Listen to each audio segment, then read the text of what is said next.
Okay, so this is the second chapter of Tanya, and the main theme is of the godly soul.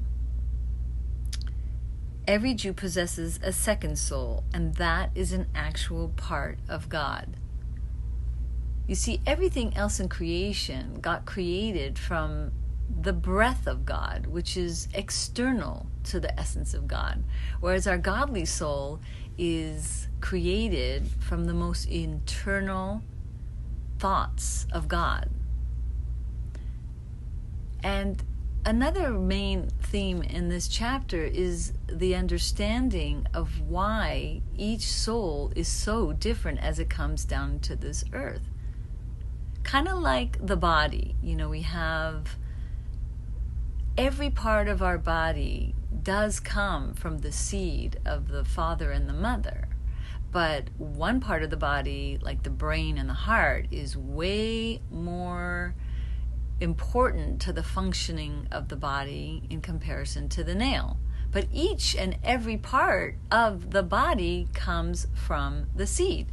So too, all of the Jewish people come from Hashem, but some are brought into this world as like a higher order soul, and they are the ones that are born as a tzaddik. They are not born with the Yetzer Hara. They don't have the same, role in this lifetime like we do. And the way that the souls come down through what's called the Seder Hishtalshelut, which is a chain-like order, will then determine what type of soul we land in. So one type of soul goes through the four worlds and becomes a lower soul and has a lot more challenges, and maybe the type of soul that was born with a fiery temperament like a baker's oven. And another type of soul goes through this chain-like descent through all the higher worlds and doesn't get affected, just basically gets a kiss from God and then lands in this earth, and it's in its pristine state exactly as it was in its higher form up in the heavens above before it came down. You see, that's why some people have way more challenges than others. And it's really not their fault. They're just given a certain mission that's different than the other. When I started learning this, I saw people in a whole different light. Kind of reminds me of a story that I actually personally experienced. I was in Ma'ale Adumim and happened to be in an all-women's swimming pool, and I happened to see this boy that seemed way older than 3 years old. And I was kind of surprised at what is this even 6 or 7 year old looking boy in this pool.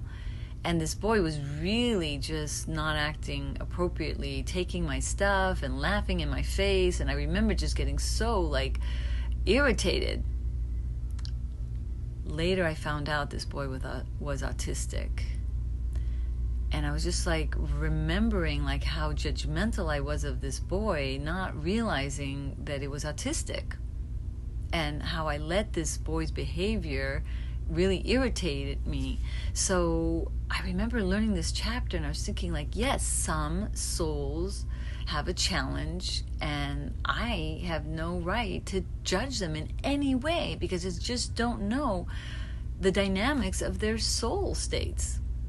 Yes, even though some souls can come into the world like a toenail of a soul, they don't have to stay there, because their work and their efforts, depending on how much they work on themselves, they can reach higher and higher ranks than some other soul that came at an even high rate to begin with. So you see now the challenges people may have, and it has nothing to do with just this fact. Of course, there's other facts like trauma in childhood and, other factors. But even just this alone, you can just totally see a different perspective and have a better capability of loving yourself and not compare yourself to anybody else. And of course, loving other people because you just don't know. The process by which they went through the Seder Hishtalshalut to come down into this earth could be likened to the gestation that a baby goes through. And if God forbid the gestation was only 6 months and it comes premature and then it comes into this world with so many complications that it cannot seem to catch up with the others, but then with time, Bezrat Hashem, they can. So now think about it. Where do you sometimes judge other people? And now you can think of this fact and then diminish the rambling of your mind and have more Avos Yisrael. Where can you now be more at peace with the challenges you have and really try your best to love yourself?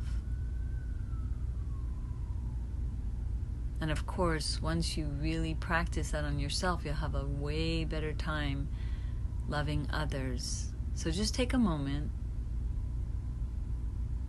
and see yourself in a vision, maybe with some person that you have a difficulty with. And now there's just like light bulbs just blinking everywhere with this idea.